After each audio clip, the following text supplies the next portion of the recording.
आज के लेक्चर में हम आइसोक्वेंट्स और आइसोक्वेंट मैप के कॉन्सेप्ट को डिस्कस करेंगे। जैसा आपने देखा कि जो कंज्यूमर्स इक्विलिब्रियम है वहां पे हमारे लिए इंडिफरेंस कर्व या फिर इंडिफरेंस मैप हमारे लिए समझना जरूरी होता है। इसी तरह प्रोड्यूसर्स बिहेवियर या प्रोड्यूसर इक्विलिब्रियम समझने के लिए माइक्रो इकोनॉमिक्स में हमने आइसोक्वेंट या आइसोक्वेंट मैप को समझना हमारे लिए जरूरी होता है। देयरफॉर आज का फोकस जो हमारा होगा वो आइसोक्वेंट या आइसोक्वेंट मैप पे होगा। हम ये समझने की कोशिश करेंगे कि ये जो आइसोक्वेंट का कॉन्सेप्ट है इसका ओरिजिन क्या है, इसका मतलब क्या है और इसकी जो स्टैटिस्टिकल या टेबुलर जो प्रेजेंटेशन है वो क्या है। यानी कि स्टैटिस्टिक्स के जरिए न्यूमेरिकल एग्जाम्पल के जरिए से हम इसको कैसे दिखाते हैं और फिर इसकी जो ग्राफिकल प्रेजेंटेशन है वो कैसी है। तो ये आज का फोकस हमारे लिए रहेगा आज के लेक्चर का। जो आइसोक्वेंट या आइसोक्वेंट मैप की जो प्रॉपर्टीज है वो आज हम डिस्कस नहीं करेंगे। आज हम सिर्फ आइसोक्वेंट या आइसोक्वेंट मैप के कॉन्सेप्ट को अंडरस्टैंड करने की कोशिश करेंगे। So let us proceed. To begin with एक इंपॉर्टेंट चीज जो हमने यहां पे याद रखनी है वो ये है कि आइसोक्वेंट्स को हम आइसो प्रोडक्ट कर्व्स भी कहते हैं। आगे जाके हमें ये पता चलेगा कि इनको आइसो प्रोडक्ट कर्व्स हम क्यों कहते हैं। तो लेकिन यहां पे अभी आप याद रखेंगे कि आइसोक्वेंट्स को हम आइसो प्रोडक्ट कर्व्स भी कहते हैं। देखिए, इससे पहले ही हमने प्रोडक्शन फंक्शन के बारे में बात की है। हम जानते हैं कि इनपुट आउटपुट रिलेशन को प्रोडक्शन फंक्शन हम कहते हैं। जब हम इनपुट्स यूज करते हैं तो आउटपुट जो है वो प्रोड्यूस होता है, तो इनके दरमियान एक रिलेशनशिप होता है, इनपुट्स और आउटपुट के दरमियान। उस रिलेशनशिप को प्रोडक्शन फंक्शन हम कहते हैं। हम आमतौर पर लिखते हैं Q आउटपुट के लिए है, फिर इट्स द फंक्शन ऑफ, यहां पे मैंने L और K लिखा, L for labour, K for capital, दोनों इनपुट्स है। लेकिन ये जरूरी नहीं है कि आप बस दो इनपुट लेंगे, आप दो से ज्यादा भी इनपुट्स ले सकते हैं। लेकिन जब हम ये दो इनपुट्स यहां पे अंडरस्टैंड करेंगे वैसी ही अंडरस्टैंडिंग हम एक्सटेंड करेंगे बाद में जो दूसरे हमारे इनपुट्स हो, यानी कि जो इनके लिए सच है वो उनके लिए भी सच होगा। इसलिए आमतौर पर हम क्या करते हैं कि हम बस लेबर और कैपिटल को यहां पे लेते हैं।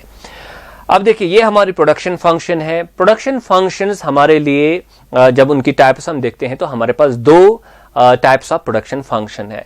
एक है शॉर्ट रन प्रोडक्शन फंक्शन, दूसरा है long run production function. Last lecture में हमने जब लॉ ऑफ वेरिएबल प्रोपोर्शंस और law of diminishing marginal productivity जब हमने स्टडी किया, वहां पे हम short run production function study कर रहे थे। अब ये शॉर्ट रन क्या होता है? शॉर्ट रन ये होता है कि हम एक फैक्टर, फॉर एग्जाम्पल अगर हमारे पास दो फैक्टर्स है तो एक फैक्टर को हम कांस्टेंट रखेंगे। शॉर्ट रन का मतलब है कि एक छोटी मुद्दत में हम इस फैक्टर को, हम इस इनपुट को इंक्रीज नहीं कर सकते। तो इस पे जो डिस्कशन है वो आप देख सकते हैं, इससे पहले हमने इसको डिस्कस किया है। तो short run capital remains constant और लॉन्ग रन वो टाइम पीरियड है जिसमें हम अपने कैपिटल को भी चेंज कर सकते हैं। लॉन्ग रन वो मुद्दत है, वो टाइम पीरियड है जिसमें ये पॉसिबल है हमारे लिए कि हम सब के सब जो फैक्टर इनपुट्स है उनको चेंज कर सकते हैं, उनको इंक्रीज कर सकते हैं। तो लॉन्ग रन फिर वो प्रोडक्शन फंक्शन है जहां पे चाहे L है चाहे K है, ये दोनों जो है ये वेरिएबल है, ये चेंज होते हैं। तो this is the meaning of long run. तो जब शॉर्ट रन की हम बात करते हैं, जाहिर सी बात है कि आप फैक्टर को इंक्रीज कर रहे हैं, यहां से आउटपुट इंक्रीज होता है। तो वो जो आउटपुट का इंक्रीज होना है उसको हम कहते हैं रिटर्न्स टू ए फैक्टर, यानी कि आउटपुट जो इंक्रीज होता है वो एक खास इनपुट की वजह से चेंज होता है। तो इसलिए इसको कहते हैं रिटर्न्स टू ए फैक्टर, यानी कि जो हमें प्रोडक्शन में इजाफा होता है या चेंज होता है because of a particular factor input, because of a particular factor of production. तो ये शॉर्ट रन के लिए हम यूज करते हैं। लॉन्ग रन जब होता है तो we can change all the factor inputs, we can change all the factors of production.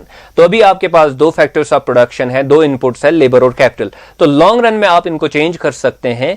तो जब दोनों के सब इनपुट्स हम चेंज करेंगे, यहां पे हमारे पास दो है तो दो से ज्यादा भी आप ले सकते हैं, सब के सब जब हम फैक्टर इनपुट्स चेंज करेंगे तो उस वक्त जो आउटपुट में हम चेंज देखेंगे या इजाफा देखेंगे तो उसको हम कहते हैं रिटर्न्स टू स्केल। स्केल का यहां पे मतलब है कि सब के सब यहां पे चेंज हो रहे हैं फैक्टर इनपुट्स, तो उनकी वजह से जो है आउटपुट में इजाफा होता है, आउटपुट में जो है वो चेंज होता है।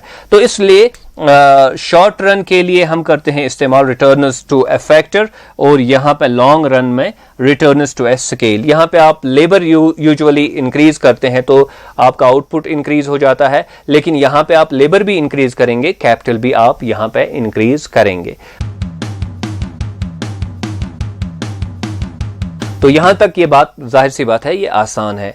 अब देखिए, अब हम अपने असली पॉइंट पे यहां पे आते हैं। वो ये है कि जब हमने चेंज अब करना होगा, यानी कि लॉन्ग रन में जब हमने चेंज करना होगा आउटपुट में, तो it will be a function of change in L and change in के।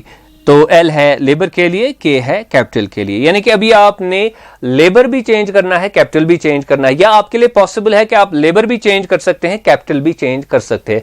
आप बाद में चेंज करेंगे या नहीं चेंज करेंगे, that is the secondary issue, but the basic thing is कि आप ये चेंज कर सकते हैं, ये आपके लिए पॉसिबल है। शॉर्ट रन में आपके लिए सब के सब फैक्टर्स चेंज करना पॉसिबल ही नहीं होता है। यहां पे पॉसिबल है, बाद में आप करेंगे या नहीं करेंगे वो दूसरी बात है, तो पॉसिबिलिटी है। तो आउटपुट अब चेंज हो रहा है किसकी वजह से? लेबर की वजह से, कैपिटल की वजह से। यानी कि दोनों जो फैक्टर इनपुट्स है वो भी चेंज हो रहे हैं और उसकी वजह से आउटपुट हमारा चेंज हो रहा है।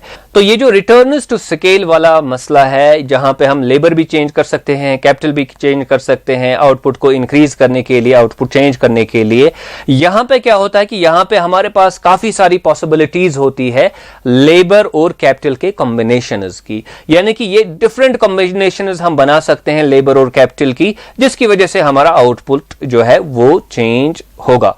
तो अभी हम एक न्यूमेरिकल एग्जांपल लेते हैं। आउटपुट हम काफी तरीकों से चेंज कर सकते हैं, उसके लिए एक एग्जांपल लेंगे और उस एग्जांपल में एक इंपॉर्टेंट चीज जो हमारे सामने आएगी वो एसोक्वेंट का कंसेप्ट होगा, जहां पे क्या होता है कि अभी हम डिफरेंट कॉम्बिनेशंस में हम लेबर और कैपिटल को यूज करते हैं, लेकिन यहां पे आउटपुट जो प्रोड्यूस होता है वो सेम रहता है, वो चेंज नहीं होता, या सिमिलर लेवल ऑफ आउटपुट जो है वो different combination of L and के से हम बना सकते हैं। सो टू अंडरस्टैंड दैट प्रॉपरली, आइए हम वो न्यूमेरिकल एग्जांपल लेते हैं।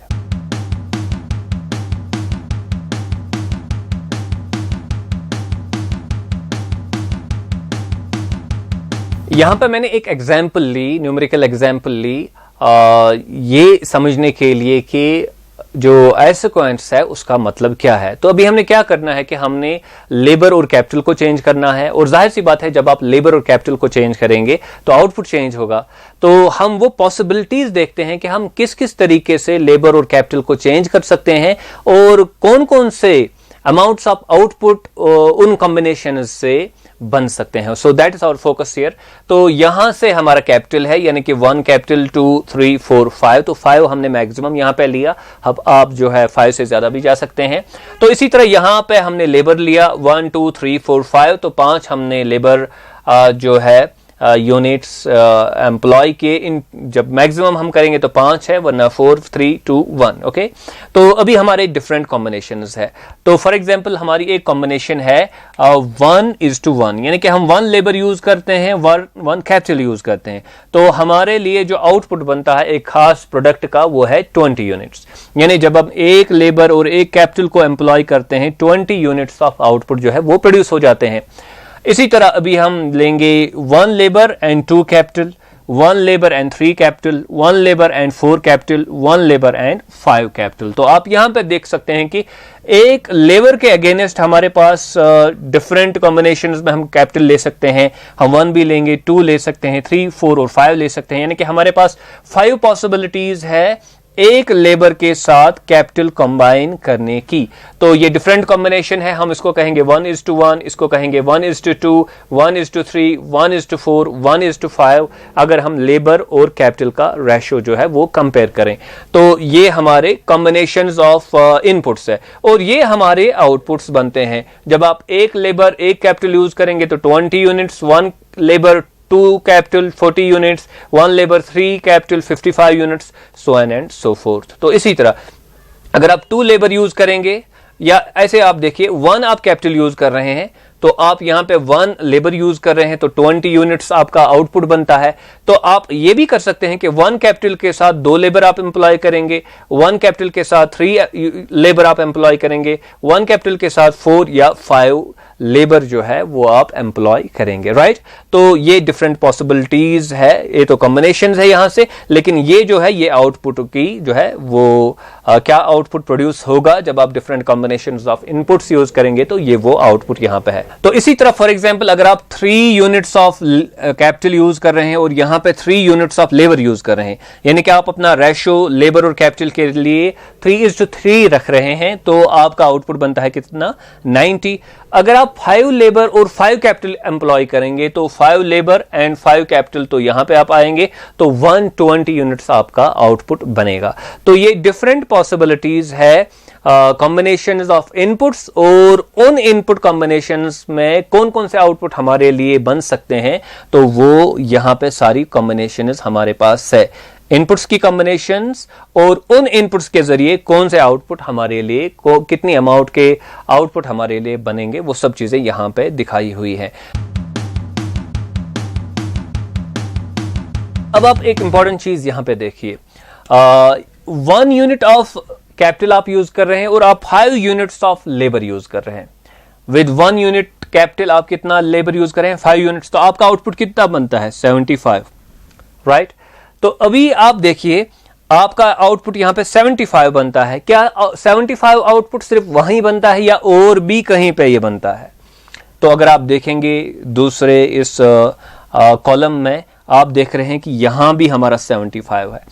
इट मीन्स कि अगर आप 2 यूनिट्स ऑफ कैपिटल यूज कर रहे हैं और 3 यूनिट्स ऑफ लेबर यूज कर रहे हैं, तो आपका आउटपुट बनता है 75 यूनिट्स, 2 कैपिटल 3 लेबर। तो यहां पे भी ये पॉसिबिलिटी है। यहां पे आप देख सकते हैं यहां पे भी 75 है। इट मीन्स कि 3 कैपिटल 2 लेबर अगर आप यूज करेंगे तो 75 यूनिट्स ऑफ बना सकेंगे, राइट। और इसी तरह अगर आप यहां देखेंगे यहां भी 75 है। इट मीन्स कि आप 5 कैपिटल और 1 लेबर के साथ 75 यूनिट्स जो है वो प्रोड्यूस कर सकेंगे। तो पॉइंट जो है वो ये कहने का है कि एक आउटपुट हासिल करने के लिए, एक आउटपुट क्वांटिटी अमाउंट हासिल करने के लिए हम different combinations of labour and capital employ कर सकते हैं। इट इज इंपॉर्टेंट, एक अमाउंट ऑफ आउटपुट हासिल करने के लिए, यहां पे हमारा 75 अमाउंट है, तो ये हासिल करने के लिए हम different combinations of labour and capital को एम्प्लॉय कर सकते हैं। तो 75 यूनिट ऑफ आउटपुट हासिल करने के लिए हम 5 लेबर 1 कैपिटल यूज कर सकते हैं, 3 लेबर 2 कैपिटल यूज कर सकते हैं, 2 लेबर 3 कैपिटल यूज कर सकते हैं, या 1 लेबर 5 कैपिटल हम यूज कर सकते हैं, राइट।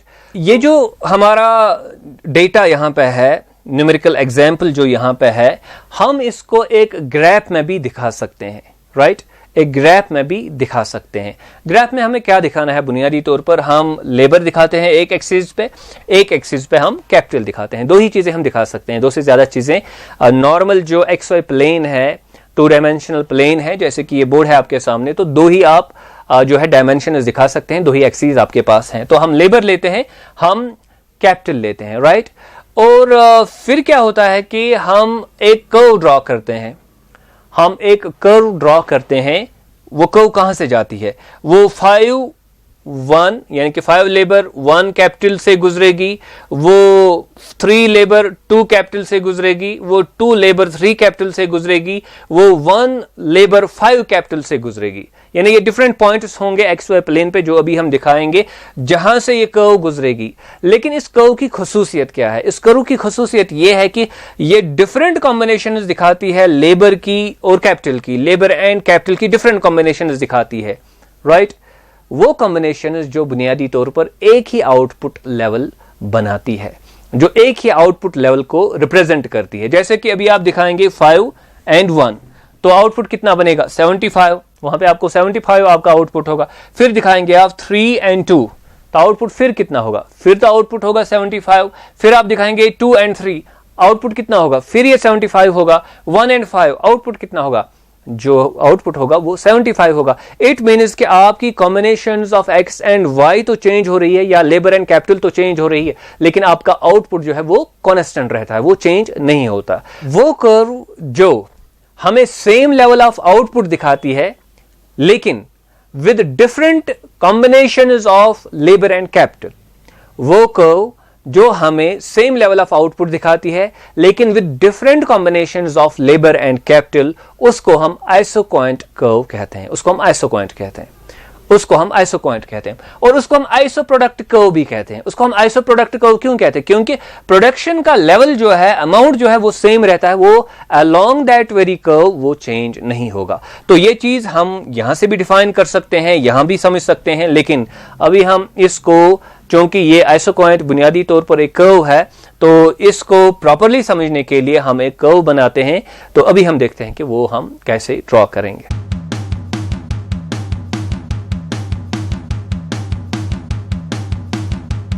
देखिए यहां पे मैंने एक्स वाई प्लेन बनाया और जो एक्स एक्सिस है वहां से हमने लेबर लिया और जो वाई एक्सिस है वहां पे हमने कैपिटल लिया, राइट। तो अभी हमारा लेबर यहां पे आ रहा है, यहां पे हमारा जो है वो कैपिटल आ रहा है। तो सिंपल प्रोसेस ये है कि हमने वो कॉम्बिनेशंस देखनी है लेबर एंड कैपिटल की जहां पे प्रोडक्शन सेम है, राइट। अभी हमारी जो प्रोडक्शन लेवल है, अमाउंट है, वो 75 है, जैसा कि हमने पहले ही डिस्कस किया। तो वो जो 75 प्रोडक्शन अमाउंट है वो किस किस कॉम्बिनेशन से बनता है, तो वो हम यहां पे अभी दिखा रहे हैं। तो 1:5 यानी कि 1 labour 5 capital, 2 labour 3 capital, 3 labour 2 capital, 5 labour 1 capital. तो ये डिफरेंट कॉम्बिनेशंस हमारी है। तो ये सिंपली ऐसे ड्रॉ हम करेंगे। इसके बाद क्या करेंगे कि हम इनको जो है एक स्मूथ हैंड से इन पॉइंट्स को कंबाइन करेंगे। I will show that.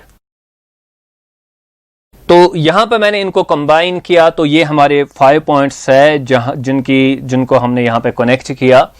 तो ये जो एक कर्व बनती है, राइट, तो इसको हम आइसोक्वांट कहते हैं। तो इस कर्व को हम आइसोक्वांट कहते हैं या आइसो प्रोडक्ट कर्व कहते हैं। तो ये different combinations of labour and capital है, लेकिन वो कॉम्बिनेशंस जो हमें सेम लेवल ऑफ आउटपुट दिखाती है। तो अभी अगर आप वापस जाएंगे और आप जो हमारी न्यूमेरिकल एग्जांपल थी वहां पे जो डेटा दिया हुआ है, बस 75 जो है वो सेम लेवल ऑफ आउटपुट नहीं है, बल्कि और भी आउटपुट लेवल्स है जो हम डिफरेंट कॉम्बिनेशंस के साथ, लेबर एंड कैपिटल के कॉम्बिनेशंस के साथ बना सकते हैं। तो फाइनली अभी हमने डिफाइन करना होगा आइसोक्वांट को। तो it is really very easy. Isoquant is basically different combinations of या a curve which shows different combinations of labor and capital which represent the same level of production और which give to the producer the same level of production। क्योंकि हम producer की यहाँ पे बात कर रहे हैं, तो जब हम आइसोक्वांट कभी कभार डिफाइन करते हैं तो वहां पे हम प्रोड्यूसर का नाम भी लेते हैं। तो वो कर्व जो हमें सेम लेवल ऑफ प्रोडक्शन दिखाती है for different combinations of labour and capital, उसको हम आइसोक्वांट कहते हैं।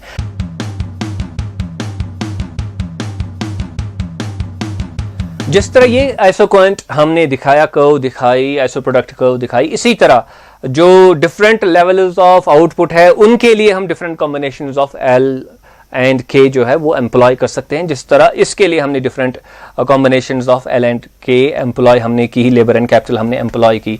तो अभी अगर हम और एक कर्व लेते हैं which is somewhat similar to this very curve, तो ये भी एक आइसोक्वांट है। ये एक यहाँ पे अगर 75 है आउटपुट, फॉर एग्जांपल ये 100 यूनिट्स ऑफ आउटपुट दिखाएगी, लेकिन यहाँ पे जो combinations of X and Y है वो डिफरेंट है, या एल एंड के है वो डिफरेंट है as compare to this one. जैसे कि यहाँ पे आप लीजिए, यहाँ पे हमारी कॉम्बिनेशन थी 1:5। सपोजिंग अगर हम यहाँ पे लेंगे तो ये है 2:5। तो जब आप एक लेबर के साथ 5 कैपिटल एम्प्लॉय करते हैं तो आपकी एक प्रोडक्शन होती है, लेकिन अगर आपने 2 लेबर यूज किए 5 कैपिटल के साथ तो आपकी प्रोडक्शन जो है वो इंक्रीज होगी। तो इसलिए यहां पे जो ऊपर वाली जो हमारी आइसोक्वांट जो कर्व है वो ज्यादा प्रोडक्शन दिखाती है एज कंपेयर टू जो डाउनवर्ड आइसोक्वांट होती है, आइसोक्वांट कर्व होती है। तो ये जो आइसोक्वांट है ये 75 दिखाएगा, ये 100 दिखाएगा। और इसमें जो आप देखेंगे ये कॉम्बिनेशंस, ये डिफरेंट कॉम्बिनेशंस अगेन होगी इन कॉम्बिनेशन से मुख्तलिफ, जैसे कि हमने यहां पे देखा ऑफ लेबर एंड कैपिटल, लेकिन ये सब कॉम्बिनेशन जो अलोंग दिस कर्व है ये दिखाएगी same level of production. Okay, तो इसी तरह हम और जो है आइसोक्वांट्स बना सकते हैं। तो इसके जरिए से हमारा एक आइसोक्वांट जो है मैप बन जाएगा। तो जब हमारे पास डिफरेंट आइसोक्वांट्स होंगे एक ही ग्राफ में, तो उनको हम कलेक्टिवली आइसोक्वांट मैप कहेंगे। और जब हम प्रोडक्शन डिसीजन लेते हैं तो वो आइसोक्वांट मैप जो है प्रोड्यूसर बिहेवियर समझने के लिए, प्रोड्यूसर्स इक्विलिब्रियम समझने के लिए वो काफी ज्यादा जरूरी होता है समझना हमारे लिए एज स्टूडेंट्स ऑफ इकोनॉमिक्स। तो आज के लेक्चर में हमने ये बात समझने की कोशिश की कि आइसोक्वांट्स का ओरिजिन क्या है, ये कहाँ से आते हैं और इनको हम न्यूमेरिकल एग्जाम्पल के साथ कैसे दिखाएंगे, फिर ग्राफिकल प्रेजेंटेशन इनकी क्या है और आइसोक्वांट मैप हम किसे कहते हैं। लेकिन आज के लेक्चर में हम आइसोक्वांट जो कर्व है या मैप है उनकी प्रॉपर्टीज हम डिस्कस नहीं करेंगे। नेक्स्ट लेक्चर में हम जो आइसोक्वांट या आइसोक्वांट मैप जो है उनकी प्रॉपर्टीज को तफसील के साथ इन डिटेल उनको डिस्कस करेंगे, क्योंकि ये सब चीज़ें जानना हमारे लिए डिटेल में काफ़ी ज़रूरी है ताकि हम प्रोड्यूसर्स का बिहेवियर अच्छे से समझे। आई होप कि जो आइसोक्वांट्स का कंसेप्ट है, आइसो प्रोडक्ट कर्व्स का कंसेप्ट है, वो आपने अच्छे से यहाँ पे समझा होगा और आने वाले लेक्चर में आप इनकी प्रॉपर्टीज भी इंशाल्लाह समझेंगे। यहाँ पे हम अपना लेक्चर कंक्लूड करते हैं। Do subscribe to my YouTube channel. Thank you very much.